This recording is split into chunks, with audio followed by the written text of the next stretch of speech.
இந்த மாதம் ஆண்டுடைய பிறப்பின் நாளை கொண்டாட இருக்கிறோம். அதற்காக நான் முழு மூச்சாக ஜெபித்து கொண்டிருக்கிறேன். நீங்களும் ஜெபிங்க. உங்களை ஒவ்வொருவரையும் சாட்சியாக நிறுத்தணும்னு ஆண்டவர் சமூகத்தில் கேளுங்க. ஒவ்வொரு நாளும் வசனத்தை வாசிங்க. தயவு கூர்ந்து வேதத்தை கரத்தில் எடுத்து வசனத்தை வாசிங்க. இதுக்கு ஒரு நேரத்தை நீங்கள் ஒப்படைச்சி கொடுக்கும்போது அது உங்களை கீழே விடவே விடாது. அல்லேலூயா. வசனத்தை நீங்கள் எவ்வளோக்குள்ள தூக்குறீங்களோ அவ்வளோக்குள்ள வசனம் உங்களை தூக்கிட்டு கர்த்தர் கிரியை செய்தார் இல்லையா?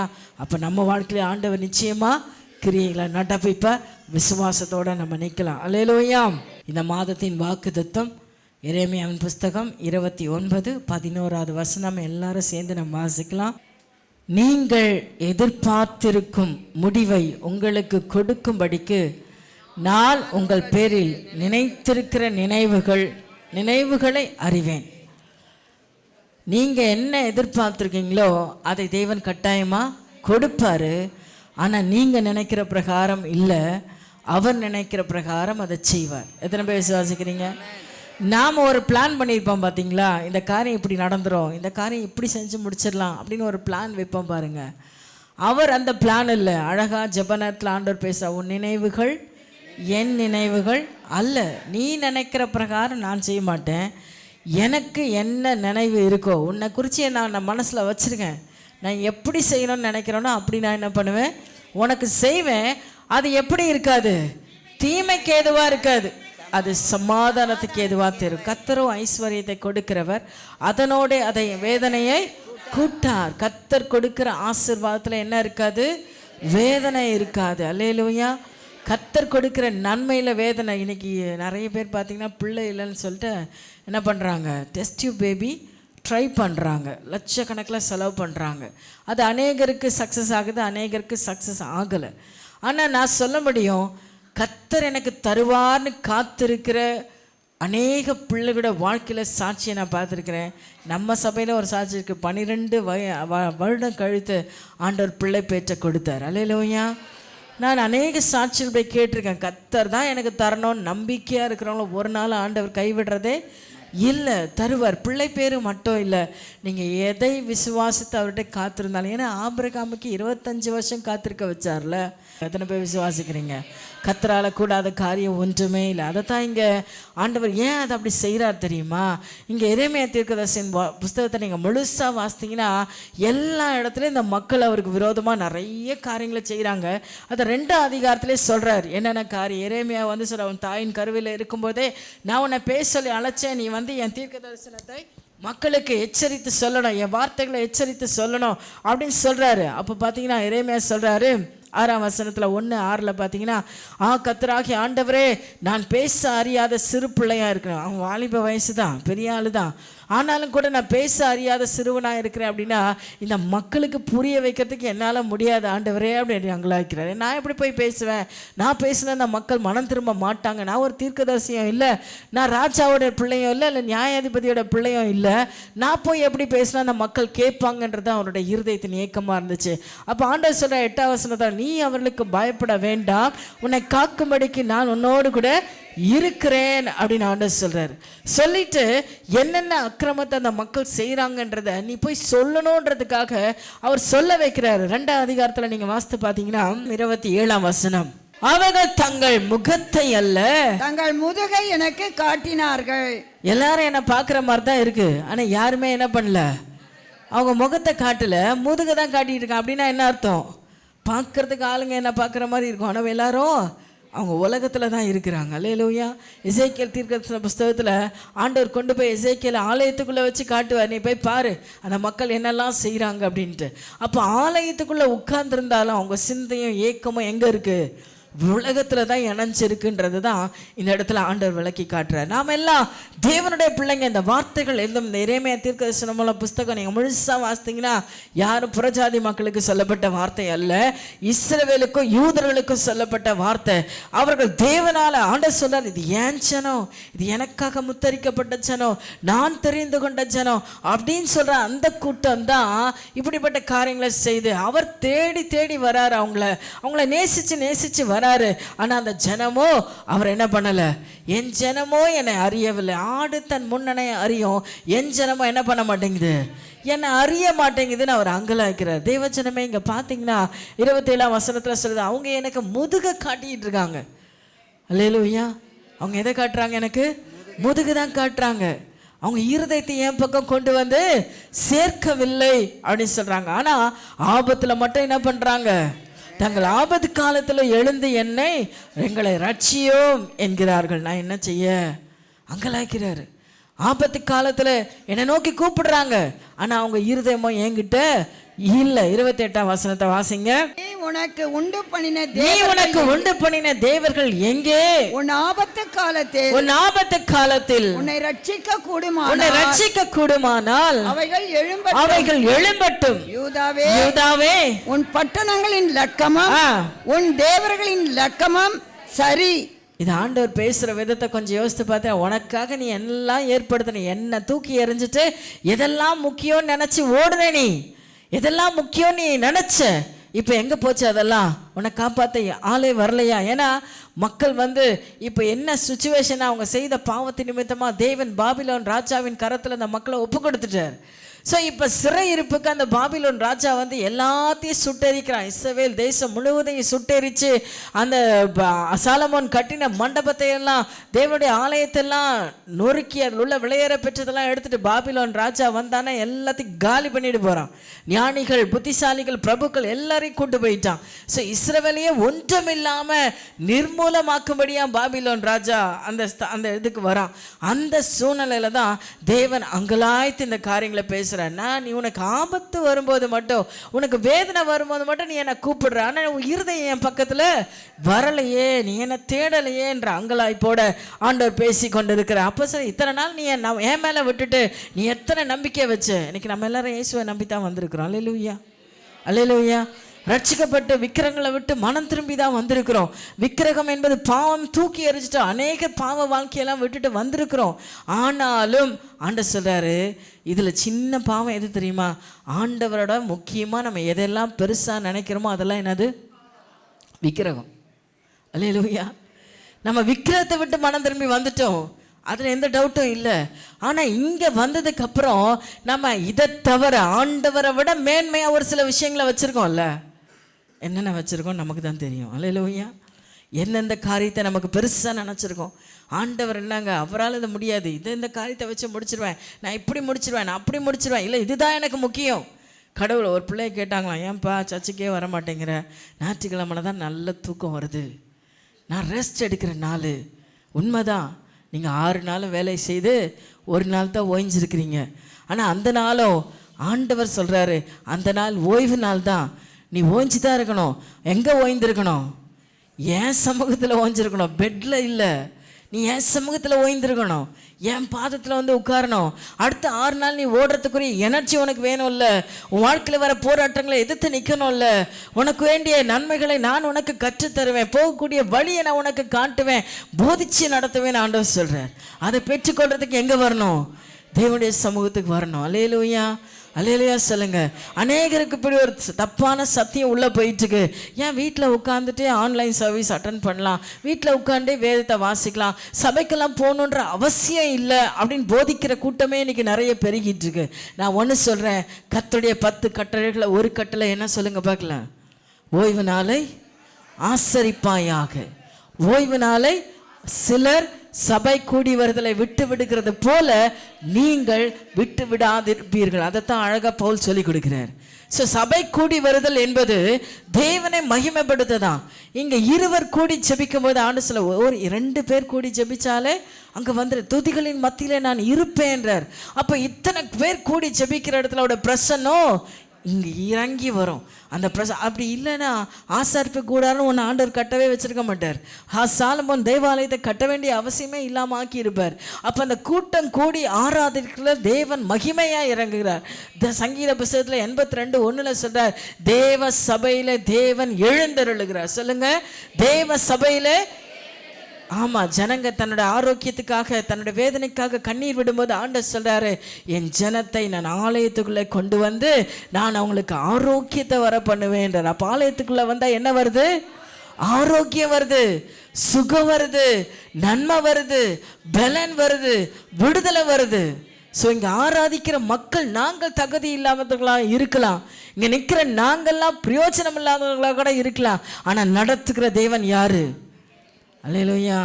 இல்லை 29வது வசனத்தை வாசிங்க. வழக்காடுவானே, நீங்கள் அனைவரும் எனக்கு விரோதமாய் துரோகம் பண்ணினீர்கள் என்று கர்த்தர் சொல்லுகிறக்கூடிய வழக்காடுறமா. 3வது மக்கள் செய்த பாவம் என்னன்னா கடவுளுடைய வழக்காடுதல். நீங்கள் ஏன் இதை இப்படி செய்யக்கூடாது, நீங்கள் ஏன் இதை இப்படி மாற்றக்கூடாது, இந்த காரியம் எனக்கு மட்டும் ஏன் வரணும், இந்த காரியம் அவங்களுக்கெல்லாம் ஏன் வந்திருக்கக்கூடாது, அவங்கெல்லாம் நல்லா தானே இருக்கிறாங்க, எனக்கு மட்டும் ஏன் இந்த பிரச்சனை. வழக்காடுறோமா? வாயில் இல்லாட்டாலும் மனசுக்குள்ளே வருதா? அல்லேலூயா, அல்லேலூயா. என் பிள்ளைங்களுக்கு மட்டும் ஏன் இந்த கஷ்டம், நான் இவ்வளோ உண்மை தானே இருக்கிறேன், ஜெபிக்க தானே செய்கிறேன், வேதத்தை வாசிக்க தானே செய்கிறேன், எனக்கு மட்டும் ஏன் இந்த கஷ்டம், நான் மட்டும்தான் இந்த பாரத்தை சுமக்கணுமா, நான் மட்டும்தான் இந்த பிரச்சனைகளை ஏற்கொள்ளணுமா? ஆண்டவர் சொல்கிறாரு, நீ குயவீனில் வீட்டுக்கு போ. எரேமியாவுக்கு அதே அழகாக சொல்லி கொடுக்குறாரு. குயவீன் வீட்டுக்கு போ, அங்கே அந்த மண் பாண்டத்தை செய்கிற அந்த குயவனுடைய கரத்தை பாரு. அவன் அந்த மண்ணை பண்ணுவான், பிசைவான், அடிப்பான், உதைப்பான், மிதிப்பான், தண்ணி ஊற்றுவான், பிசைவான். அதை எடுத்து வச்சு அதை உருவாக்கும் போது கூட பார்த்தீங்கன்னா அதை எப்படி உருவாக்குவான்? எல்லாம் ஒரே மண்ணிலால் உருவாக்கப்பட்டதெல்லாம் ஒரே மாதிரி இருக்காது. ஒன்று சட்டியாக இருக்கும், ஒன்று பானையாக இருக்கும், ஒன்று கொண்டு போய் அடுப்பில் வைக்க வேண்டியதாக இருக்கும், ஒன்று தண்ணி ஊற்றுற இடத்துல வைக்க வேண்டியதாக இருக்கும், கால் கழுவுற இடத்துல வைக்க வேண்டியதாக இருக்குது. இப்போ தான் நம்ம எல்லாம் பாத்திரம் மாற்றிட்டோம் இல்லையா? அன்றைக்கெல்லாம் கால் கழுவுறதுக்கெல்லாம் ஜாடிகள் வாசலில் இருக்கும், அந்த கற்சாடியாய் மாறி இருக்கும். ஒன்று பணக்கார வீட்டில் மேட்சில் இருக்கிற வாசாக இருக்கும், அல்லேலூயா, பூ வைக்கிற அழகான ஒரு வாசாக இருக்கும். அப்போது இத்தனையும் நான் தான் உருவாக்குனேன். எதை வேணால் எங்கே வேணால் வைக்கிறதுக்கு எனக்கு அதிகாரம் உண்டு. என்னை பார்த்து மண்ணு பார்த்து குயவன்ட்ட, நீ ஏன் என்ன இப்படி பண்ண, நீ ஏன் எனக்கு சட்டியாக வச்ச, நீ ஏன் எனக்கு கல்லை வச்சன்னு கேட்கறதுக்கு அதிகாரம் இருக்கா? அது போல தான் இன்றைக்கி நம்முடைய நிலைமை எல்லாமே. அல்லேலூயா. கடவுள் நம்ம எப்படி வைக்கணும்னு ஆசைப்படுறார், எப்படி வச்சா நீங்கள் மேன்மைப்படுவீங்கன்னு அவருக்கு தெரியும். அந்த விதத்தில் தான் அவர் நடத்துவார். நம்ம போன வாரத்துக்கு பார்த்தோம், சிக்ஷைகள் எல்லாமே நாம் மனம் திரும்பி தேவனிடத்தில் வருவதற்கு தான் நமக்கு அனுமதிக்கப்படுகிறது. பாடுகள் ஒவ்வொன்றும் தேவனிடத்தில் நெருங்கி வருவதற்கு தான் நமக்கு அனுமதிக்கப்படுகிறது. நாம் தான் தப்பாக புரிஞ்சுக்கிறோம். ஐயோ, இந்த பாடு எனக்கு இந்த வாழ்க்கையில் ஆண்டவர் கொடுத்துட்டு, ஆண்டவரே வேண்டாம், ஜபமே வேண்டாம், வேதமே வேண்டாம், ஆராதனையே வேண்டாம், ஆலயமே தேவையில்லை, ஊழியமே தேவையில்லை. ஆண்டவர் அதுக்காக நமக்கு உபத்திரவங்களை அனுமதிக்கலை. ஆண்டவர் உபத்திரவங்களை கொடுக்கிறவரெல்லாம் அனுமதிக்கிறார். ஏன்னு சொன்னால், போனவன் நம்ம கவனமாக நீங்கள் கவனிச்சுன்னு தந்திருக்கோம், அவர் நம்ம மேலே அவ்வளோ நம்பிக்கை வச்சுருக்கார். அல்லேலூயா. அவ்வளோ நம்பிக்கை வச்சா என்ன பண்ணாலும் என் பிள்ளைங்க என்னை விட்டு போக மாட்டாங்க, என்ன வந்தாலும் அவங்க உபத்திரவம் வந்தாலும் என்னை விட்டு அவங்க விலகி போக மாட்டாங்க. அப்போ இந்த இஸ்ரவேல் ஜனங்க செய்த 3வது பாவம் என்ன? தேவனோடு வாக்குவாதம் பண்ண ஆரம்பித்தாங்க, வாதாட ஆரம்பித்தாங்க. இந்த வாதாடுதல் மகா பெரிய பாவம். அல்லேலூயா, அல்லேலூயா. நீங்கள் எத்தனை பெரிய பாவத்தை விட்டுட்டு வந்திருக்கலாம், ஆனால் உங்கள் வாழ்க்கையில் வர சின்ன சின்ன பிரச்சனைகளுக்கும் கர்த்தர் ஏன் இதை எனக்கு செய்யாமல் போட்டார், ஏன் ஆண்டவர் இதை செய்யலை, அவர் எனக்கு தேவையே கிடையாது, இதை செய்யலை, எனக்கு தேவையே கிடையாது. அல்லேலூயா. இதை எனக்கு நடத்தலை, அவர் எனக்கு வேண்டாம். நீங்கள் தூக்கி போடுறதுனால அவர் உங்களை விட்டுற மாட்டார். அதையும் நான் ஒன்று உங்களுக்கு பின்னாடி சொல்கிறேன். நீங்கள் எவ்வளோ தான் தூக்கி எறிஞ்சாலும், நீங்கள் எவ்வளோ தான் அவரை உதாசீனம் பண்ணினாலும், அவர் உங்கள் மேலே எவ்வளோ பற்றுதலாக இருக்கிறார் என்பதை இன்றைக்குரிய செய்தி. 30வது வசனத்தை வாசிங்க. 4வது விஷயம், நான் உங்களை பிள்ளைகளை அடித்து வெறுதா சிச்சையை ஏற்றுக்கொள்ளாமல் போனீர்கள். பட்சித்தது. ஆண்டு சொல்கிறாரு, சரி உனக்கு புத்தி வரும்னு நான் இங்கே அங்கே கை வச்சு பார்க்குறேன், உன் குடும்பத்தில் அங்கே பிரச்சனை இங்கே பிரச்சனை உருவாக்கி பாரு, ஆனால் நீ என்ன பண்ணல, உனக்கு சிச்சைகள் புத்தியை வரவிக்கல, என்னை விட்டு தூரமாக தான் போயிட்டுருக்க அப்படின்னு சொல்கிற. அது மட்டும் இல்லை, உனக்கு எச்சரித்து சொன்ன தேவனுடைய தீர்க்கதரிசிகளை என்ன பண்ணுற, பட்சித்து அவர்களை நீங்கள் அழிக்கிறீங்க. அன்னையிலேருந்து உலகம் உண்டான நாள்லேருந்து இன்றைக்கு வரல அது நடந்துட்டு தான் இருக்குது. எச்சரிப்பு கொடுக்குற தீர்க்கதரிசிகளை உதாசீனம் பண்ணுறது, வாழ்க்கையில் எச்சரிப்பை சொல்கிற வார்த்தைகளை ஏற்றுக்கொள்ள முடியல. சொல்கிற ஆள் எரேமியாவுக்கு அது நடந்துச்சு. ராஜாவுக்கே போய் சொல்லலாம், டேய் நீ பண்ணுறதெல்லாம் தப்பு, நான் சொல்கிறேன், நீ போய் ராஜா பாபிலோன் தேசத்துக்கு ஓடி போயிரு, அந்த ராஜா கிட்ட அடைக்கலம் போயிரு, உன்னை ஆண்டவர் காப்பாற்றுவார். ஆனால் இவனுக்கு ஈகோ விட்டு கொடுக்கல. நான் ஒரு ராஜா, நான் போய் பாபிலோன் ராஜா கிட்ட போய் அடிமையாக போகிறதா, அவன் காலில் போய் விழுறதா, என்னால் முடியாது. என்ன இப்படியே ஏறக்குறைய ஒரு 10 அதிகாரம் இந்த போராட்டம் தான் பார்க்க முடியும். ஆண்டவர் சொல்லுவார், இல்லை நீ போ, நாங்கள் உன்னை பாதுகாத்துக்குவேன், உனக்கு ஒரு சேதம் வராதபடி நான் பாதுகாக்கிறேன், போயிரு, யூதா ஜனங்களே அடிமைப்பட்டு போயிருங்க, பாபிலோனுக்கு போயிருங்கன்னு ஆண்டவர் சொல்கிறாரு. ஆனால் அந்த மக்கள் எதிர்த்து நிற்பாங்க. சிதேக்கியா முக்கியமாக எதிர்த்து நிற்பார், நான் போக மாட்டேன். அந்த ஈகோ அவனுக்கு, நீங்கள் நிறைய பேர் கடவுள்கிட்ட ஈகோ காட்டுற ஆட்கள்லாம் இருக்காங்க. அல்லேலூயா. அவராக நானாக பார்த்துக்கிறேன், நான் என்ன அவர்கிட்ட போய் நிற்கிறது, அவர் வந்து எனக்கு எல்லாம் செய்யட்டும். இந்த ஈகோவெல்லாம் மனுஷங்கிட்டே வேலைக்கு ஆகாது, கர்த்தர்கிட்ட போய் வேலைக்கு ஆகுமா? வணங்கா கழுத்துள்ள ஜனங்களே, ஆண்டவர் சொல்ல அவங்கள எல்லாரையும் நான் பட்சித்து போடுவேன்றார். வணங்கா கழுத்துள்ள ஜனங்களை ஆண்டவர் என்ன பண்ணுவேன்றாரு? பட்சித்து போடுவேன். எனக்கு வணங்கி போங்க, இறங்கி போங்க. அல்லேலூயா சொல்லுங்க. அப்போ அந்த காரியங்களை ஆண்டவர் சொல்கிறாரு. அதுக்காக நான் என்ன பண்ணுறேன்? தீர்க்கதரிசிகளெல்லாம் நீ கொண்டு போட்டுட்ருக்கேன், உனக்கு எச்சரித்து சொல்கிறேன், அத்தனை பேரையும் தூக்கி எறிஞ்சிடுறேன். இன்றைக்கி வெளில நடக்குதா? ஊழியக்காரனுக்கு எவ்வளோ உபத்திரம், வெட்டி போகிறத கூட தைரியமாக இருக்கிறாங்க. அவங்க செய்த பாவம் என்ன? உங்களை நல்ல வழிப்படுத்த, உங்கள் வாழ்க்கையை சீர்படுத்த, நல்ல ஆலோசனைகளை கொடுக்க, உங்களை சீர்படுத்த ஆசைப்படுற அவங்களுக்கே நம்ம என்ன பண்ணுறோம்? அவங்க மேலே குறை சொல்லிட்டு, இவங்க இப்படியெல்லாம் என்ன பேசுகிறாங்க, இவங்க இப்படியெல்லாம் என்ன வேதனைப்படுத்துகிறாங்க. சத்தியத்தை தானே சொல்கிறோம், சத்தியத்தை சொன்னால் குறையாக இருக்குது. இன்றைக்கி வரல அது நடந்துட்டு தானே இருக்குது. அன்றைக்கி வேதத்தில் அநேக இடத்துல பார்க்குறோம். இங்கே எரேமியா கூட கொண்டு போய் சிறையில் போட்டுறாங்க, குழியில் போட்டுறாங்க, காவல் பண்ணும்படியாக வைக்கிறாங்க. ஆனால் எந்த இடத்துலையும் பயப்படல, சத்தியத்தை சத்தியமாக போதிச்சிட்டே இருக்கார். கடைசி வரலாம் அவன் போராடி மக்களுக்கு சத்தியத்தை சொல்லிகிட்டே இருக்கார். கர்த்தர் இதை சொல்லுகிறார், மனம் திரும்புங்க. அவர் இந்த எரேமியா தீர்க்கதரிசனம் முழுச நீங்கள் வாசித்து பார்த்தீங்கன்னா, மக்களுக்கு தேவன் சொல்லுகிற காரியத்தை தைரியமாக போய் எல்லார்ட்டையும் சொல்கிறார். ராஜான்னு பார்க்கல, பிரபுன்னு பார்க்கல, சாதாரண மனுஷன் பார்க்கல, எல்லாருக்கும் போய் சொல்லிகிட்டே இருக்கார். அதனால அவன் பட்ட உபத்திரவம் ஏறாலும் அதுக்காக அவன் கவலைப்படலை. அதுதான் இன்றைக்கி ஊழியக்காரனுடைய நிலைமை.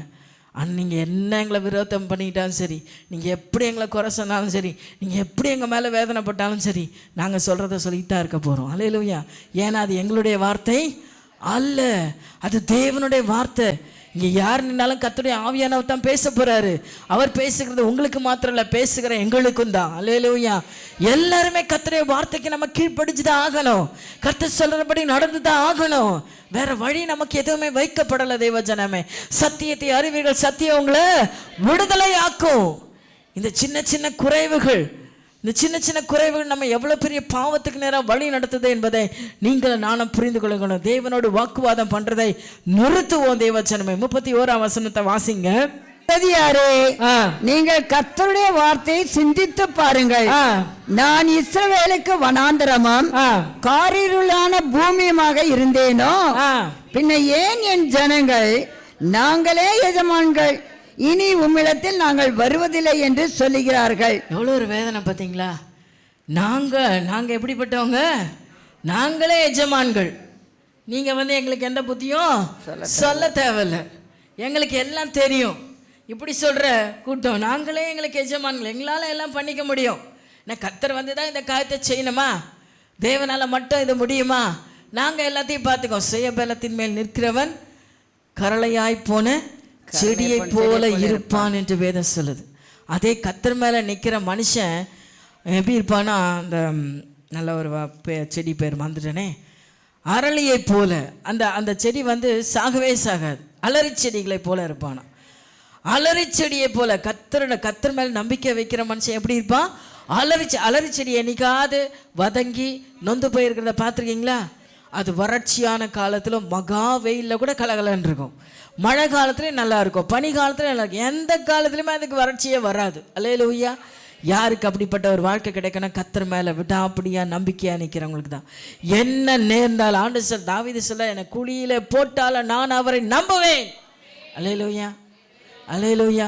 என்னை குழியில் போட்டாலும் நான் அவரை நம்புவேன். எத்தனை பேர் இந்த வைராக்கியத்தில் எழும்புறீங்க? என் வாழ்க்கையில் என்னை விட்டு போனாலும், அருமையாக பாஸ்டர் ஏன் நடத்தினாங்க, இந்த உலகத்தில் எதுவுமே எனக்கு வேண்டாம், நீங்கள் போதும் ஆண்டவரே. அல்லேலூயா. கடமைகள் இருக்குது, நமக்கு சொந்த பந்தங்கள் இருக்குது, நம்ம வாழ வேண்டிய வாழ்க்கையில் போராட வேண்டியது இருக்குது, பணத்துக்காக ஓட வேண்டியது இருக்குது, எல்லாமே இருக்குது. ஆனால் எல்லாம் ஆண்டவர் சொல்ல, முதலாவது என்னுடைய ராஜ்யத்தை நீதியையும் தேடுங்கள், அப்பொழுது இவைகள் எல்லாம் உனக்கு கூட வரும். இது வரும் என்பதை நீங்கள் விசுவாசிக்கணும். என் வாழ்க்கையில் எதையுமே ஆண்டவர் இழக்க என்னை விடமாட்டார், எனக்கு வேண்டியதெல்லாம் எனக்கு தருவார் என்னோடு கூட அவர் இருக்கிறார் என்பதை எவ்வளவு ஆழமா நீங்க விசுவாசிக்கிறீங்களோ அவ்வளோ ஆழமா தேவன் உங்களுக்காக கிரியை செய்வார். யாருக்கு அந்த வைராக்கியம் இருக்கோ அந்த வைராக்கியம் உங்க வாழ்க்கையில கிரியை செய்யும். அல்லேலூயா. கர்த்தர் அற்புதம் செய்யற எல்லா இடத்துலையும் நீங்க வாசித்து பாருங்க. அவர் யார் தேடி வந்து அற்புதம் செய்யற தெய்வம் தான். ஆனா யார் அவரை விசுவாசிக்கிற ஆண்டவர் கேட்பார், நீ என்ன விசுவாசிக்கிறியா, நான் அதை செய்வேன் நீ நம்புறியா, நான் உனக்கு தருவேன் நீ நம்புறியா, அதை சொல்லி ஆமா ஆண்டவரே நான் விசுவாசிக்கிறேன் உம்மால இதை கூடும் அப்படின்னு சொல்லப்பட்ட பிறப்பு தான் அற்புதம். அல்லேலூயா. நீங்கள் சொல்லாத வரலாம் அற்புதம் இல்லை, நீங்கள் விசுவாசிக்காத வரையிலும் அற்புதத்தை நீங்கள் பார்க்க முடியாது. அதைத்தான் இந்த இடத்துல ஆண்டவர் சொல்லி கொடுக்கிறார். அல்லேலூயா. அல்லேலூயா சொல்லுங்க. ஸோ நாங்களே எங்களுக்கு எஜமானனா இராதபடி அந்த ஆண்டு சொல்ல, ஆடு தன் முன்னனை அறியும், என் ஜனமோ என்னை அறியவில்லை நாங்கள் அழைக்கிறார். ஆட்டுக்கு தெரியும் அவன் நடத்துகிற ஆள் யாருன்னு. ஆனால் ஏன் ஜனத்தை என்னை புரிஞ்சிக்கவே மாட்டேங்குது, என்னை உணரவே மாட்டேங்குது. இன்னொரு அற்புதமான காரியம் 35 எரேமியால 35 அதிகாரத்தில் நீங்கள் வீட்டில் போய் வாசிங்க. ரேகாப் அப்படின்ற ஒரு மனுஷனுடைய குடும்பத்தை குறித்து அங்கே ஒரு எக்ஸாம்பிள் ஆண்டவர் நிறுத்துவார். எரேமியாட்ட சொல்லுவார், அந்த மனுஷனை அவனுடைய குடும்பத்தில் இருக்கிற எல்லாரையும் நீங்கள் ஆலயத்தை கூட்டு வைப்பா, திராட்சரசம் கூடு அவங்களுக்கு எல்லாம் அப்படி சொல்ல. 35:10 நீங்கள் எடுத்து வாசித்து பார்த்தீங்கன்னா அங்கே சொல்லுவார், கூட்டு வந்து எல்லாருக்கும் திராட்சரசம் கூடு அப்படின்னு சொல்லுவார். அதே போல் எரேமியாவும் ஒரு ஸ்பெஷல் பிளேஸ் அரேஞ்ச் பண்ணி அவங்க மக்களை எல்லாம் கூட்டு அந்த பிரத்யேகமாக அந்த குடும்பத்தை ரேகாப்ன்ற குடும்பத்தாரை எல்லாரையும் கூட்டிகிட்டு வந்து எல்லாருக்கும் திராட்சரசம் இஷ்யூ பண்ணுறார். திராட்சரசம் குடிக்கிறது பாவமா? பாவமாங்க. எல்லாம் என்ன அப்படி பார்க்குறீங்க? எல்லாம் இப்போ குடிக்க போகிறீங்களே, திராட்சரசம் குடிக்கிறது பாவமா? பாவம் இல்லைல்ல. அப்போ அதே போல தான் அந்த இடத்துல சொல்கிற திராட்சரசத்தை குடுன்றார். அதே போல் எரேமியாவும் ஆட்களை உட்கார வச்சுட்டு எல்லாருக்கும் கொடமாக திராட்சரசத்தை ரெடி பண்ணி எல்லாருக்கும் கொடுக்குறார். அங்கே நீங்கள் அந்த வாசித்து பார்த்தீங்கன்னா எரேமியா 35:11 13 வாசிங்க. இஸ்ரவேலின் தேவனாகிய சேனைகளின் கர்த்தர் உரைக்கிறது என்னவென்றால், நீ போய் இல்லம்மா 10 வாசிட்டு அதுக்கப்புறம் வாசி. நாங்கள் கூடாரங்களில் குடியிருந்து எங்கள் தகப்பனாகிய யோனதாப் எங்களுக்கு கட்டளையிட்டபடியெல்லாம் கீழ்ப்படிந்து செய்து வந்தோம். அதுக்கு முன்னாடி பாத்தீங்கன்னா அவர் சொல்லுவார், ரேகாப் சொல்லுவாரு, எங்க அப்பா யோனதாப் இருக்கிறாரு, அவர் சொன்னார், யோனதாப் சொல்லி இருக்கிறாரு, நீங்க திராட்சை ரசத்தை குடிக்க கூடாது, திராட்சையை பயிரிடக்கூடாது, திராட்சை தோட்டங்களுக்கு வேலைக்கு போக கூடாது, அது பக்கமே நீங்க தலை வச்சு படுக்க கூடாது, நீங்க சொந்த வீடுகளை கட்டக்கூடாது, கூடாரங்களா தங்கி இருக்கணும். இதை எத்தனை தலைமுறையை அவங்க ஃபாலோ பண்றாங்க? அந்த யோனதாப் எத்தனாவது பூட்டானா அதுக்கு முன்னாடியே தெரியாது. சம்வே அவனுடைய கூட்டத்துக்கு தலைவர், அவர் சொல்லிட்டு செத்து போயிட்டார். அதுக்கப்புறம் பல தலைமுறைகள் தாண்டி தான் இந்த சம்பவம் நடக்குது. அப்போ தான் பார்த்தீங்கன்னா அந்த ஜனங்க ரொம்ப வைராக்கியமாக சொன்னாங்க, என் தகப்பனாக யோனதாப் சொன்ன அந்த வார்த்தையை நாங்கள் என்ன பண்ணுவோம், கீழ்ப்படிந்திருப்போம் அப்படின்னு சொல்லி சொன்ன அந்த வார்த்தையை கேட்டு அப்புறம் தான் எரேமியா தீர்க்கதரிசிகிட்ட ஆண்டவர் பேசுவார். நீங்க வாசிங்க. நீ போய் யூதாவின் மனுஷரையும் 13 எருசலேமின் குடிகளையும் நோக்கி நீங்கள் என் வார்த்தைகளை கேட்டு புத்தியை ஏற்றுக்கொள்வதில்லையோ என்று கர்த்தர் சொல்கிறார். திராட்சரசம் குடியாதபடிக்கு ரேகாபின் குமாரனாகிய யோனதாப் தன் புத்திரருக்கு கட்டளையிட்ட வார்த்தைகள் கை கொள்ளப்பட்டு வருகிறது. அவர்கள் இந்நாள் மட்டும் அதை குடியாமல் தங்கள் தகப்பனுடைய கட்டளைக்கு கீழ்ப்படுகிறார்கள். ஆனாலும் நான் உங்களுக்கு ஏற்கனவே சொல்லிக் கொண்டே இருந்தும் எனக்கு கீழ்ப்படியாமற் போனீர்கள். என்னப்பா இது? ஒரு மனுஷனை வந்து கடவுள் ஒரு எக்ஸாம்பிளாக நிறுத்தி அங்கலாகிறார். இது என்ன அக்கிரமமாக இருக்குது, நீங்கள் யோசிச்சு பாருங்க. கடவுள் வந்து வேதனைப்படுறார். அந்த அப்பா சொல்லிட்டு போனான்னா அந்த பிள்ளைங்க எப்படி கீழ்ப்படுகிறாங்க. நான் எவ்வளோ நாளாக உங்களுக்கு சொல்லிக்கிட்டு இருக்கேன், நீங்கள் ஏன்ப்பா என் வார்த்தைக்கு கீழ்ப்படிய மாட்டேறீங்கன்னு அங்கலாக்கிற ஆண்டவர். அல்லேலூயா. மனுஷனை விட கீழே இறங்கி வந்து அழுகுறாரு பாருங்க. நம்ம தகப்ப நம்ம மேலே வச்சிருக்கிற அன்பை கொஞ்சமாவது யோசிக்கிறீங்களா? நான் எவ்வளோ காலமாக நான் உங்களுக்கு சொல்லிகிட்டு இருக்கேனே, இதை செய்யாதீங்க, இப்படி பண்ணாதீங்க.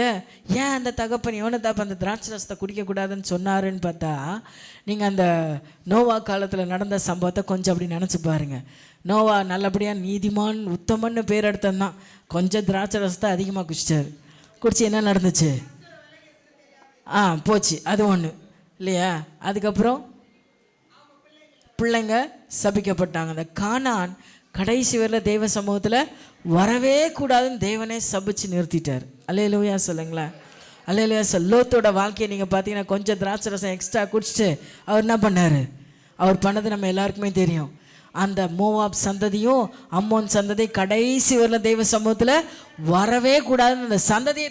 ஆனால் லோத்து எவ்வளோ நல்ல மனுஷன் இல்லைங்களா? அவருடைய பிள்ளைகள் தலைமுறை ஆண்டோடைய பாதத்திலே இல்லை. இதையெல்லாம் பார்த்து தான் யோனதாப் சொல்லி வச்சுட்டு போனார், நீங்கள் என்ன பண்ணாதீங்க, நீங்கள் கொஞ்சம் ஆசைப்பட்டு தோட்டத்தை வச்சுட்டா கூட ஒரு பழம் 2 பழம் எடுத்து சாப்பிட்ருவீங்க.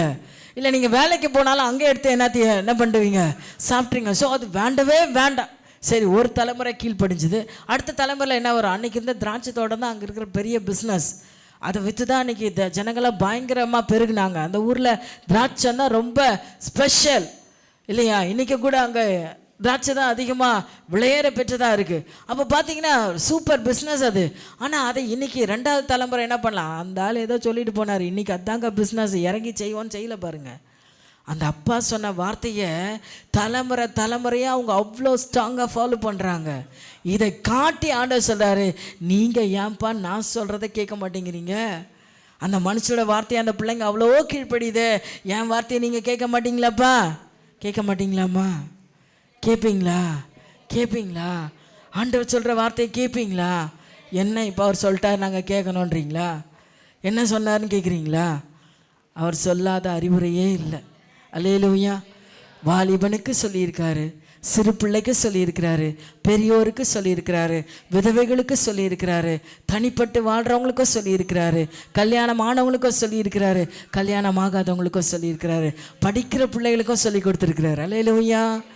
எல்லா அறிவுரைகளும் வேதத்தில் இருக்குது. அல்லேலூயா. நீங்கள் வேதத்தை படித்தா உங்களுக்குரிய சத்தியம் என்னதென்பதை தேவன் விளக்கி காட்ட வல்லவராக இருக்கிறார். அல்லேலூயா சொல்லுங்க. வாசிக்க உங்களோட ஆவியானவர் பேசுவார். பேசவே தெரியாதுன்னு சொன்னவங்க கூட இந்த காலை ஆறுதல் நடக்கிற சம்பவம் என்ன அப்படின்னா, எனக்கு பேசவே தெரியாதுன்னு சொன்னால் கூட அழகாக மைக் பிடிச்சி என்ன பண்ணுறாங்க, இன்னைக்கு ஆண்டவர் என்னோட இந்த வார்த்தையை பேசினார், இந்த காரியத்தை என்னை மாற்றிக்க சொன்னார், இந்த காரியத்தை என் வாழ்க்கையில் மாற்ற சொன்னார்னு அழகாக சொல்கிறாங்க. ஆச்சரியமாக இருக்குது எனக்கு. ஒவ்வொருத்தருக்கும் ஆண்டவர் கொடுக்குற வெளிப்பாடுகள் ரொம்ப அற்புதமாக இருக்குது. வசனத்தை சொல்லி அவங்க அந்த வெளிப்பாடை சொல்கிறாங்க. ஸோ இன்றைக்கு அந்த கிருபையை நம்ம எல்லாருக்கும் கொடுக்க அவர் வாஞ்சியாக இருக்கிறார். சின்ன பிள்ளைங்க படித்தாலும் அந்த வசனத்தின் விளக்கத்தை அவர் கற்றுக் கொடுக்க வல்லவராக இருக்கிறார். அல்லேலூயா. ஆவியான உங்களோடு கொடுத்து போதிக்க வல்லவர். அந்த கடைசி காலங்களில் வசனம் மட்டுமே நம்மை சீர்படுத்தும், வசனம் மட்டுமே நம்மை உயிராக்கும். தேவஜனமே, அவருடைய வார்த்தையை நீங்கள் அசட்டையாக எண்ணாதபடிக்கு நாம் ஜாக்கிரதையாக இருக்கணும். அடுத்த வசனத்தை வாசிங்க சிஸ்டர். 1-2 அதிகாரத்தில் நீங்கள்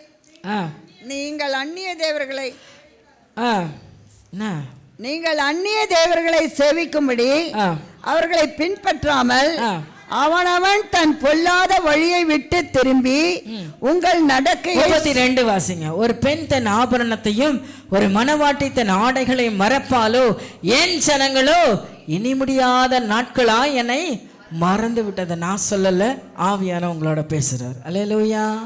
அல்லேலூயா சொல்லுங்க. ஒரு கல்யாண பொண்ணு கட்டிக்கு போகிற பட்டு புடவையை மறுப்பாங்களா?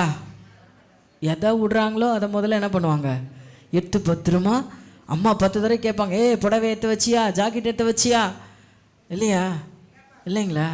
எவ்வளோ முக்கியம் இல்லை இந்த கல்யாண பொண்ணுக்கு வேண்டிய அந்த ஆடை என்பது கல்யாண நேரத்தில் அவ்வளோ முக்கியம். தொலைச்சிட்டேன் அப்படின்னா மாற்றி கட்டவே முடியாது.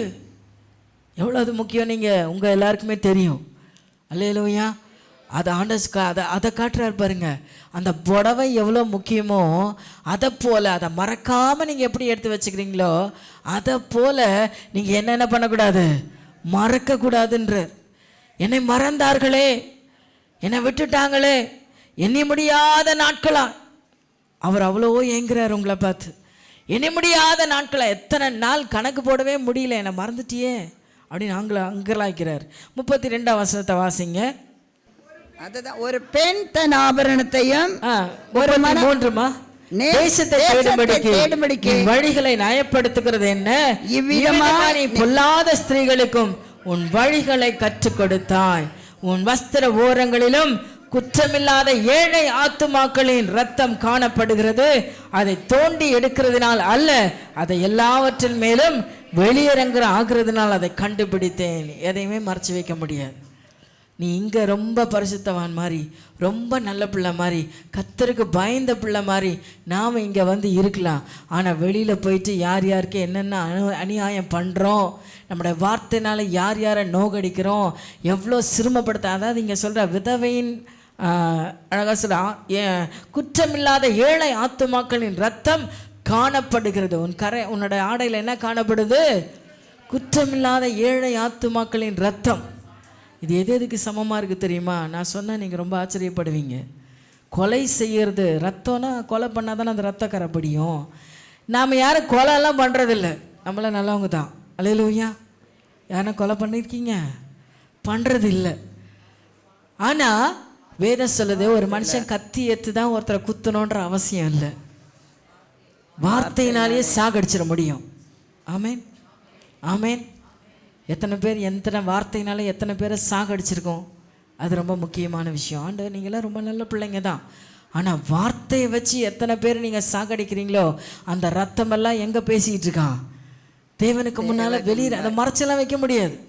நீ ரகசியமாக யாரும் பார்க்கல அப்படின்னு செஞ்சுருக்கிற காரியம் எல்லாம் தேவனுக்கு முன்னால் என்ன பண்ண முடியாது, மறைக்க முடியாது. யாரும் என்ன பார்க்கல. அநியாயமான வார்த்தைகள், அக்கிரமமான வார்த்தைகளை நம்ம பேசி அவங்க இருதயத்தை நோகடிச்சிடலாம். ஆனால் அந்த வார்த்தைகள்லாம் தேவனுடைய பாதத்தில் நினைப்பூட்டப்பட்டுக்கிட்டே இருக்கு. அதெல்லாம் சொல்கிறேன், நீங்கள் ஒரு தடவை பேசுறதுக்கு முன்னாடி எத்தனை தடவை யோசிக்கணும்? 2 தடவை யோசிக்கணுமா? ஒரு வார்த்தை உங்கள் வாயிலேருந்து வரத்துக்கு முன்னாடி இந்த வார்த்தை எந்த அளவு உங்களை ஹர்ட் பண்ணோம், எந்த விதத்தில் வேதனைப்படுத்தோம் என்பதை யோசித்து பேச வேண்டும் என்று நம் ஒவ்வொருவருக்கும் ஆவியான வலியுறுத்துகிறார். அல்லேலூயா. நம்ம சாதாரணமாக ரொம்ப ஈஸியாக கேஷுவலாக பேசிட்டு போகிற வார்த்தை கூட மற்றவங்க இருதயத்தை நோக பண்ணோம். நம்ம ஜாலியாக விளையாட்டாக சொல்கிற வார்த்தைகள் கூட அநேகரை இருதயத்தை நோக பண்ணோம். அல்லேலூயா. அது உங்ககிட்ட கூட அவங்க ரிட்டர்ன் சொல்ல மாட்டாங்க. நீ பேசின வார்த்தை எனக்கு நோச்சு, எனக்கு கஷ்டமாக இருந்துச்சுன்னு சொல்ல மாட்டாங்க. ஆனால் அது யார் கணக்கு வச்சுருக்கா?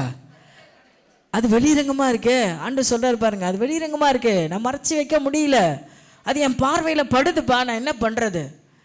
அல்லேலூயா. நாம் தேவனுடைய பிள்ளைகள், நம் கர்த்தருடைய பிள்ளைங்க. நீங்கள் யார்கிட்ட பேசினாலும் ஜாக்கிரதையாக பேசணும். அடாவடித்தனமாக அநியாயமான காரியங்களை பேசக்கூடாது. ஒவ்வொரு வார்த்தையிலும் நம்ம ஜாக்கிரதையாக இருக்கணும். பெற்றுக்கொண்ட காரியங்களை உண்மையாக இருக்கணும். அல்லேலூயா சொல்லுங்களேன். நீங்கள் பெற்றுக்கொள்கிற காரியங்கள் ஒவ்வொன்றிலையும் மனுஷங்கிட்ட நன்மையை எதிர்பார்த்து பெற்றுக்கொண்ட பிற்பாடு அந்த நன்மையை திருப்பி தருவதற்கு மனதில்லாமல் நம்ம நிறைய விஷயம்லாம் பண்ணுறோம். தெரியுமா உங்களுக்கு? நான் சொல்கிறது உங்களுக்கு ஏதாவது புரியுதா? ஆவியானவங்களை புரிய வைக்க நினைக்கிறேன். நான் இதை விளக்க விரும்பலை. அல்லேலூயா. நன்மையை பெற்றவங்களை கடைசி வரை என்ன பண்ணணும்? மறக்கக்கூடாது. நன்றி சொல்லணும். ஒரு கலசம் தண்ணி நீ கொடுத்தாலே அவர் மறக்கிறதே இல்லையா? ஒரு சொம்பு தண்ணி, அதை அவர் மறக்க மாட்டேங்கிறார். அப்போ அவரோட பிள்ளைங்களாங்க நாம் எப்படி இருக்கணும்? யார் செய்த நன்றியும் நம்முடைய ஆபத்தில் நமக்கு உதவி செய்தவங்களையும் மறக்கக்கூடாது. நம்முடைய கஷ்ட நாளத்தில் நம்ம பக்கத்தில் நின்றவங்களையும் மறக்கக்கூடாது. அவங்கள வேதனைப்படுத்தக்கூடாது. அவங்களால அந்த சூழ்நிலைகளை இயலாவிட்டாலும் அவங்கள வேதனைப்படுத்தின வார்த்தைகளை நம்ம யூஸ் பண்ணவே கூட ரொம்ப ஜாக்கிரதையாக இருக்கணும். நிறைய பேர் பணம் கொடுத்துட்டு கொடுக்க முடியாத ஆட்கள்கிட்ட வேண்டாத வார்த்தைகள்லாம் பேசுகிறோமா? முதல்ல வாங்கினவங்க உத்தமம், உண்மை, நீதிமான். கடன் வாங்கினா சொல்லுங்களேன், கடன் கொடுக்கணும், அது நீதி. கடன் கொடுத்தவனுக்கு உன் வீட்டில் இருக்கிற எல்லா பொருளும் சொந்தம், எத்தவனா தூக்கிட்டு போயிடுவானா. ஆண்டவர் வேதத்தில் அதுக்கெல்லாம் பெர்மிஷன் கொடுத்துட்டார். சரி, வாங்கினோட நிலைமை அப்படி. ஆனால் கொடுத்தவங்களோட நிலைமையும் ஆண்டவர் அழகாக சொல்லி கொடுத்துருக்காரு. நீ கொடுத்துட்டா என்ன பண்ணணும்? கடன் நினச்சி கொடுத்தா திரும்பி வாங்கணும். ஆனால் வாங்கும்போது அவங்கள என்ன பண்ணக்கூடாது? வேதனைப்படுத்தி, அவங்கள கஷ்டப்படுத்தி, கேவலமான வார்த்தைகளை பேசி, அவங்கள உதாசீனம் பண்ணி அந்த பணத்தை வாங்கக்கூடாது. பார்க்காத வயலும் கேட்காத கடனும் திரும்ப வராது தான். ஆனால் கேட்குற விதம்னு ஒன்று இருக்குல்ல, கேட்க வேண்டிய சூழ்நிலை, அவங்க நிலைமையை புரிஞ்சு நாம் அனுசரித்து கேட்டு வாங்குறதுல தப்பு இல்லை. ஆனால் அதுக்காக அவங்கள வேதனைப்படுத்தி, கொலை பண்ணி, கஷ்டப்படுத்தி, அவங்கள அப்படியே நொறுக்கி, இதெல்லாம் நான் எக்ஸ்பிளைன் பண்ண வேண்டாம். நீங்கள் அநேகர் உங்கள் வாழ்க்கையில் அனுபவிச்சிருப்பீங்க, நாமளும் செயல்பட்டிருப்போம். ஆனால் இந்த காரியங்கள்லாம் ஆண்டவர் அனுமதிக்கலை. இது ஒரு எக்ஸாம்பிள். இப்படியா மற்றவங்களை குத்தி நொறுக்கி வேதனைப்படுத்துகிற எந்த செயலாக இருந்தாலும், மற்றவங்கள அழித்து நம்ம மேலே வந்துடணும், மற்றவங்கள கஷ்டப்படுத்தி நம்ம மேலே வந்துடணும், இதெல்லாம் பாவமான சுபாவம். உங்களுக்கு இல்லாட்டாலும் விட்டு கொடுங்க. ஆண்டு உனக்கு 2 அங்கி வச்சுருந்தா நீ என்ன பண்ண? 1 கொடுத்துரு. 2 வச்சுருந்தாவே 1 கொடுக்கணுன்ற. அப்போ நம்ம நிறைய வச்சுருக்கோம்ல, என்ன பண்ணலாம்? இந்த கிறிஸ்மஸ் காலத்தில் எவ்வளோ கொடுக்க முடியுமோ கொடுக்கலாம். தேவனுடைய அன்பை இன்னைக்கு பகிர்ந்து கொள்ள வேண்டிய காலகட்டத்துக்குள்ளே இருக்கிறோம். நீங்கள் எவ்வளோ கொடுக்க முடியுமோ மற்றவங்களுக்கு கொடுக்க பிரயாசப்படுங்க. என்ன கொடுக்க முடியுமோ பிரயாசப்படுங்க. உங்கள் பலத்துக்கு மிஞ்சி நீங்கள் போக வேண்டாம். உங்கள் பலத்துக்குள்ளே என்ன பண்ண முடியுமோ பண்ணுங்க. அல்லேலூயா. அதுக்காக கடனை உடனப்பட்டு நான் பெருமைக்காக இதெல்லாம் செய்வேன் அப்படின்னு சொல்லி ஆண்டவர் எதையுமே சொல்லி கொடுக்கல. கடன்பட்டு நீங்கள் எதுவுமே செய்ய வேண்டாம். உங்ககிட்ட இருக்கிறதுல நீங்கள் என்ன பண்ணுங்க, மற்றவங்களை கொடுத்து சந்தோஷப்படுத்துங்க. அல்லேலூயா சொல்வீங்களா? அல்லேலூயா சொல்வீங்களா? தேவனுடைய அனுகூலமான காரம் நம்ம கூட இருக்கும். அல்லேலூயா. இங்கே சொல்கிறார் ஆண்டவர், நீ குற்றமில்லாத இருக்கிற இரத்தத்தை சிந்தின அந்த சிந்தனை எல்லாம் நான் அறிஞ்சிருக்கிறேன். இதோ நான் பாவம் செல்லவில்லை என்று நீ சொல்லுகிறது நிமித்தம் நான் உன்னோட வழக்க இதெல்லாத்தையும் வெளியில் பண்ணிட்டு.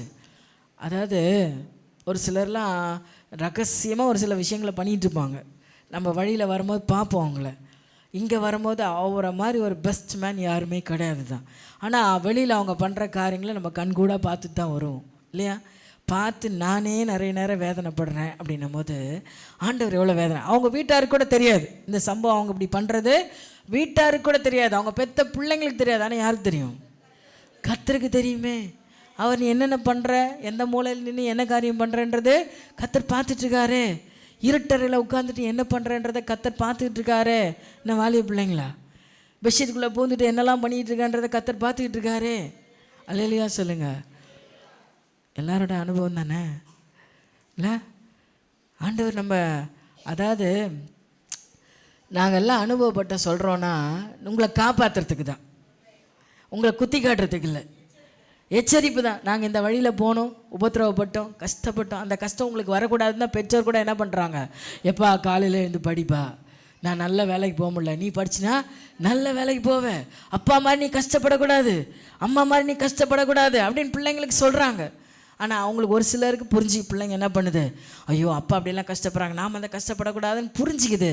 புரியாத மரமண்டை என்ன செய்யும் செஞ்சுவிட்டு அப்பாவோட கஷ்டமான வேலையில் போய் உபத்திரவம். ஐயோ எங்கள் அப்பா அன்றைக்கி ஒரு ஐயா வந்தாங்க போன வாரத்தில். அவங்க சொன்னாங்க, எங்கள் டீச்சர்ஸ் எல்லாம் எங்களை படிக்கும்போது டே படுறா, இன்றைக்கி நல்லா படிச்சுக்கிட்டா தான் பின்னாடி நல்லா இருப்பேன் அப்படின்னு எவ்வளோ சொன்னாங்க.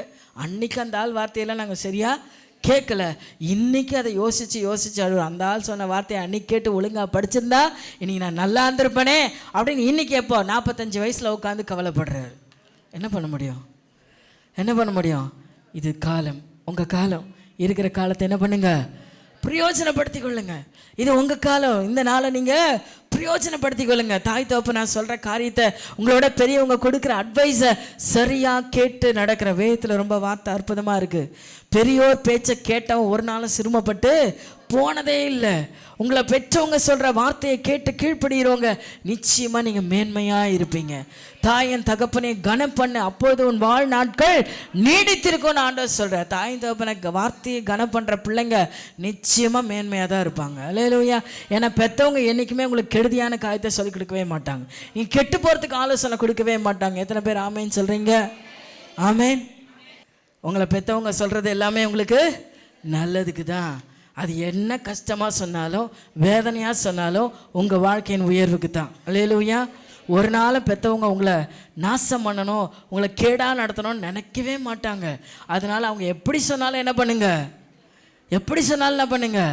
திட்டி சொன்னாலும் கேளுங்க. அன்பா சொல்லிட்டாவே திட்ட மாட்டாங்கல்ல.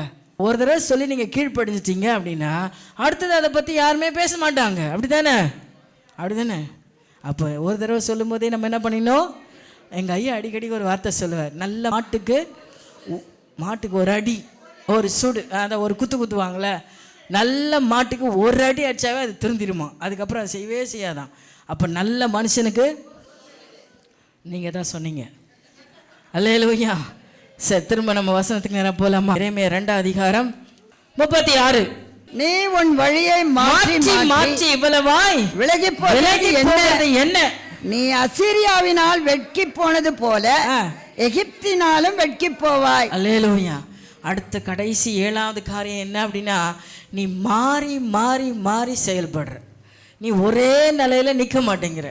ஒரு நேர்கோட்டில் போனால் தான் ஒரு காரியத்தை, இப்போ அந்த ஆண்டவர் அழகாக ஒரு காரியத்தை சொல்லியிருப்பார், எறும்பின் இடத்துல நீ போய் ஞானத்தை கற்றுக்கொள். எதுக்காக சொன்னால் நம்ம எல்லாரும் இதுவரையிலும் தெரிஞ்சிட்டு இருந்தோம், அது சுறுசுறுப்பாக இருக்கும், தன் இனத்துக்காக சேர்த்து வைக்கும். இதெல்லாம் நீ கற்றுக்கோன்னு வேதம் சொல்லுது. ஆனால் நெருப்புக்கிட்ட கற்றுக்க வேண்டிய இன்னொரு ஒரு அற்புதமான ஒரு குணாலட்சியம் இருக்குது. அதுக்கு வேண்டிய ஒரு நல்ல தீனி ஒரு இடத்துல இருக்குன்னு வச்சுக்கோங்களேன், அது அழகாக என்ன பண்ணும், ஒரு நேர்கோட்டில் போயிட்டே இருக்கும். நீங்கள் எவ்வளோ டைவர்ட் பண்ணுங்களேன், திரும்ப கொண்டு வந்து அந்த இடத்துல அதை அடைஞ்சிடும். பார்த்துருக்கீங்களா? எத்தனை பேர் எறும்பு மருந்து போட்டு பார்த்துருக்கீங்க? அது என்னதான் நீங்கள் டிஸ்டர்ப் பண்ணுங்கள், திரும்பவும் அது வேண்டிய இடத்துல கரெக்டாக வந்து நின்றோம். திரும்ப வேற ஒரு வழியை ஃபார்ம் பண்ணி நேராக கொண்டு போய் தன் நாட்களை கொண்டு போய் அந்த பொருள் அதுக்கு வேண்டியதை அடைஞ்சிரும். அல்லேலூயா. இதை நித்திய ஜீவன வாழ்க்கைக்காக ஆண்டவர் நம்மளுக்கு உதாரணமாக கொடுத்துருக்கிறார். அல்லேலூயா. நீங்கள் அடைய வேண்டிய ஸ்தானத்தை எவ்வளோதான் பிசாசு உங்களை டைவர்ட் பண்ணாலும் நீங்கள் மாறவே கூடாது. மாறி போனாலும் என்ன பண்ணிடணும், உடனே அந்த இடத்துக்கு வந்துடணும், உடனே அந்த நேர்கோட்டுக்கு வந்துடணும். நான் அடைய வேண்டிய இடத்த நான் விடவே கூடாது. நம்ம எல்லாருக்கும் கனவு உலகம், நித்திய வாழ்க்கை, பரலோக ஜீவியம், அதை பெற்றுக்கொள்ள மட்டும் நான் விடவே மாட்டேன். எவ்வளோதான் என் வாழ்க்கையில் டைவர்ஷன்ஸ் வந்தாலும் சரி, எவ்வளோதான் பிரச்சனைகளை பிசாசு கொண்டு வந்தாலும் சரி, நான் அடைய வேண்டிய இடத்த நான் போய் அடைஞ்சிடணும். ஒரு நாள் தேவன் வரப்போகிற இன்றைக்கி உலகமாக நமக்கு முன்னால் ஒரு சாட்சியை பகிர்ந்துகிட்டே இருக்குது. உலகத்தில் நடக்கிற அத்தனை சம்பவங்களையும் நீங்கள் பார்த்துட்டு இருந்தீங்கன்னா ஒரே காரியத்தை தான் இன்றைக்கி நமக்கு முன்னால் சொல்லிகிட்டு இருக்கு இல்லையா? இன்றைக்கி இதில் நடந்த விஷயம், இன்றைக்கி ஸ்ரீலங்காவில் நடந்த விஷயம், இந்தோனேஷியாவில் நடக்கிற விஷயம், இப்போ கொஞ்ச காலமாக சொல்லி ஆப்பிரிக்கா 2 கண்டமாக பிரிய போதான். பாதி பிரிஞ்சு இன்னொரு 1000 வருஷத்தில் அது பிரிஞ்சு தனியாக பாதியாக போக போகுதுன்றான். ஏன் வீரல் விட்டுக்கிட்டு இருக்குன்றான். சீனாய் மலையில் நடுவில் வீரல் விட்டுடுச்சு, அது விரிஞ்சிக்கிச்சு அப்படின்றாங்க. இதெல்லாம் எதை சொல்லுது தெரியுமா? எதை சொல்லுது தெரியுமா? தேவன் வரப்போகிறார். அவர் சொன்ன வாக்குத்தத்தங்கள் 2030க்குள்ளே 3வது உலகப் போர் கட்டாயமாக வெடிக்கும். ரஷ்யா உள்ளே வந்துருச்சுன்னா 3வது போர் கட்டாயமாக வரும் அப்படின்னு சொல்ல, உலகப் போர் வந்துடும் சொல்கிறான். நாட்டுக்கு நாடு சண்டை வந்துருச்சா, பஞ்சம் வந்துருச்சா, பட்டினி வந்துருச்சா, வீட்டுக்கு வீடு சண்டை வந்துருச்சா, குடும்பத்தில் அன்பில்லாமல் போதா, ஒருவர் மதிக்காத தன்மைகள் போதா, விசுவாசத்தில் குறைவு உண்டாகுதா, இதெல்லாம் எதுக்கு அடையாளம்? மனுஷகுமாரன் வருகிற நாட்களில் விசுவாசத்தை காண்பாரோ அப்படின்னு சொல்லப்பட்டு. இன்னைக்கு மக்கள் விசுவாசத்தில் குறைஞ்சிட்டு போகிறாங்க. ஐயோ கேட்கறது கிடைக்கல, நினச்சது நடக்கலன்னா ஆண்டவரே வேண்டாம், தூக்கி போடு. அவர் என்ன பெருசாக செஞ்சிட்டாரு, ஈஸியாக தூக்கி போட்டு போகிறேன். நான் ஒன்று சொல்கிறேன், இங்கே வேதத்தில் ஒரு மனுஷனை குறித்து சொல்லப்பட்டிருக்கோம். ஆண்டவர் பாருக்கின்ற ஒரு மனுஷனுக்கு, கூடவே இருந்த ஊழியத்தில் செயல்பட்ட மனுஷனுக்கு ஆண்டவர் சொல்ற, நீ மேலானவைகளை தேடுகிறாயோ, உன் ஜீவன் உனக்கு கொள்ளை பொருளாய் கொடுக்கப்பட்டிருக்கிறது. அல்லேலூயா. பக்கத்தில் கைப்பிடிச்சு சொல்லுங்களேன், இந்த உலகத்தில் பணம் காசு எல்லாத்த விட உங்கள் உயிர் உங்களுக்கு கொள்ளை பொருளாக கொடுக்கப்பட்டிருக்கு. விஷயமாக நினைங்க. அல்லேலூயா. உயிர் இருந்தால் தாங்க அடுத்தது எல்லாத்தையும் அனுபவிக்க முடியும். உங்கள் உயிர் போயிடுச்சுன்னா அது என்ன ஏதாதுன்னு யாருக்கு தெரியும்? எத்தனை நீ பெட் அடியில் அடிக்க வச்சாலும் சரி, பீரோவில் அடிக்க வச்சாலும் சரி, கட்லடியில் வச்சாலும் சரி, அதில் பாதாளத்தில் சேர்த்து. நான் ஒரு பெரிய காரியத்தை நான் யூடியூப்பில் பார்த்தேன். ஒரு பெரிய பணக்காரன், அவருக்கு இல்லாததே இல்லை, தனி ஜெட்டு வச்சு இருக்கக்கூடிய அளவில் பெரிய பணக்காரன். அவர் நினச்சாராம், நம்ம செத்து போயிட்டதுக்கப்புறம் நம்ம குடும்பத்தார் நமக்கு நல்ல ஒரு அந்த சமாதியை கட்ட மாட்டாங்க, ஸோ எனக்கு பிடிச்ச மாதிரி ஒரு சமாதியை நான் கட்டி வச்சுருந்தா அதில் நம்மளை கொண்டு போய் அடக்கம் பண்ணிவிடுவாங்கன்னு அதில் எல்லா ஃபெசிலிட்டிஸும் வச்சு அவர் என்னெல்லாம் ஆசைப்படுறாரோ அதெல்லாம் டெக்கரேட் பண்ணி வச்சு அவங்க பிள்ளைங்கிட்டலாம் சொல்லிட்டார், நான் செத்து போயிட்டா நீங்கள் என்ன பண்ணணும், இந்த இதில் தான் அடக்கம் பண்ணணும். மணி மண்டபம் மாதிரி கட்டி கிராண்டாக செஞ்சு வச்சு அதை பத்திரமா பாதுகாத்துட்டு இருந்தாராம். அப்புறம் ஒரு நாள் வந்துச்சு, இவர் திடீர்னு ஒரு பிஸ்னஸ் விஷயமா வேறு தேசத்துக்கு போக வேண்டி வரும்போது தனி ஃப்ளைட், அவருக்குன்னே தனி ஃப்ளைட் வச்சுருக்காருல, தனியாக போயிட்டே இருந்தாராம். திடீர்னு பார்த்தா கடலில் அந்த ஃப்ளைட்டு கிராஷ் ஆகி விழுந்துருச்சு. அவர் பாடியை தேடுறாங்களாம், கடைசி வரலாம் கிடைக்கவே இல்லையா. இப்போ அந்த மணி மண்டபத்தில் யாரை வைக்கிறது? அவர் கஷ்டப்பட்டு கட்டி வச்சுட்டு போனதில் யாரை கொண்டு போய் வைக்கிறது? எதுவுமே உன் நினைவுகள் என் நினைவுகள் அல்ல. இதை ஒன்றை புரிஞ்சிட்டிங்கன்னா தப்பிச்சுக்குவீங்க. இது ஒரு விஷயத்தை நீங்கள் தைரியமாக உங்கள் வாழ்க்கையில் கடைப்பிடிச்சிட்டிங்க அப்படின்னா நீங்கள் எல்லா விதத்துலையும் காப்பாற்றப்படுறீங்க. ஏன் புத்தி மாதிரி அவருடைய புத்தி இல்லை, அவர் நடத்தினானா சிறப்பாக இருக்கும். அல்லேலூயா. ஒன்றுமே இல்லாதவனை மணி மண்டபத்தில் கொண்டு போய் வைக்கவும் அவரால் முடியும், மணி மண்டபத்தை கட்ட வச்சவனுக்கு மீனுக்கு இறையா போடவும் முடியும். அல்லேலூயா. அவர் வள முடியாது எதுவுமே இல்லை, அவர் எல்லாத்தையும் செய்வார். குப்பையில் கிடக்கிறவன கோபுரத்தில் உயர்த்துவோம். கோபுரத்தில் கிடத்துல ஏன்னா நேபுகாத்நேச்சர் பெரிய ராஜா, பாபிலோன் ராஜா, அவனுக்கு இல்லாத ஐயோ நான் கட்டினேன் பாபிலோன், நான் டபால் கொண்டு போய் தள்ளிவிட்டார். ஒன்றுமே இல்லாத காட்டில் சுந்திட்டு இருந்த தாவீதை கொண்டு வந்து ராஜாவை நிறுத்திட்டாருங்க. அவரால் என்ன வேணா செய்ய முடியும். ஜாக்கிரதையா இருக்கணும் தேவச்சனமே, எச்சரிப்பா இருக்கணும். தேவனை விரோதிச்சுக்காதீங்க. மனுஷனை வேணா குறை சொல்லுங்க, மனுஷனை தூக்கி எறியுங்க, தப்பு இல்லை. ஆனா தேவனை தூக்கி எறிஞ்சிடாதீங்க. தேவனை விரோதிச்சுக்காதீங்க, தேவனை எதிர்த்து நிற்காதீங்க, அவரோடு மன்றாடாதீங்க, புலம்பாதீங்க. புலம்பன ஜனங்களாம் எங்க போயிட்டாங்க? அவர்கிட்ட வழக்காடின அத்தனை பேர் எங்க போனாங்க தெரியுமா? ரெண்டா வெடிச்சு உள்ள போயிட்டாங்க. அல்லேலூயா. யாரெல்லாம் அவர்கிட்ட வழக்காட போனாங்களோ, அவர்கிட்ட இல்லை, மோசே கிட்ட வழக்காட போனாங்க. அதை கூட அவர் அனுமதிக்கல பாருங்க. தேவனுடைய பிள்ளைகிட்ட வழக்காடுறத கூட அவர் ஏற்றுக்கொள்ளலை. எல்லாம் பூமி பிளந்து கோராகின் புத்திர 250 பேர் காலி. அல்லேலூயா சொல்லுங்க. தேவனை குறித்து அசதியாக எண்ணாதிருங்கள். நம்முடைய தேவன் வானத்துக்கு இப்படிப்பட்ட தேவன். அவர் சொல்கிறார், நான் சொன்னால் கேட்க மாட்டியா? நான் பேச்ச கேட்க மாட்டியா? நான் இவ்வளோ பேசுகிறேனே, என் தீர்க்கதரிசியை வச்சு பேசுகிறேனே, என் ஊழியக்காரங்களை வச்சு பேசுகிறேனே, ஏன் நீ மனம் திரும்ப மாட்டியா? அப்படி கெஞ்சிட்டு நிற்கிறார். அவருக்கு நான் தலையெழுத்து அவங்கக்கிட்ட கெஞ்சிட்டு நிற்க. நம்மக்கிட்ட ஒரு வார்த்தை சொன்னால் நம்ம எல்லாரும் ஒன்றுமே இல்லாமல் ஆயிடுவோம். ஆனால் ஏன் கெஞ்சுறார் தெரியுமா? நீங்கள் ஒரு வசனத்தை வாசிங்க. அதே எரேமியாவின் புஸ்தகம் 32:37 வசனம். இதோ என் சினத்திலும் என் கோபத்திலும் என் மகா உக்கிரத்திலும் நான் அவர்களை துரத்தின எல்லா தேசங்களிலும் இருந்து அவர்களை சேர்த்துக்கொண்டு அவர்களை இந்த ஸ்தலத்துக்கு திரும்பி வரவும் இதிலே சுகமாய் தங்கி இருக்கவும் பண்ணுவேன். 40 வசனத்தை வாசிங்க. 32:40. நான் அவர்களுக்கு நன்மை செய்யும்படி நான் அவர்களை விட்டு பின் வாங்குவதில்லை. ஆண்டவர் ஏன் இவ்வளவு போராடி உங்களை மனம் திரும்புங்கன்னு கெஞ்சுறார் தெரியுமா?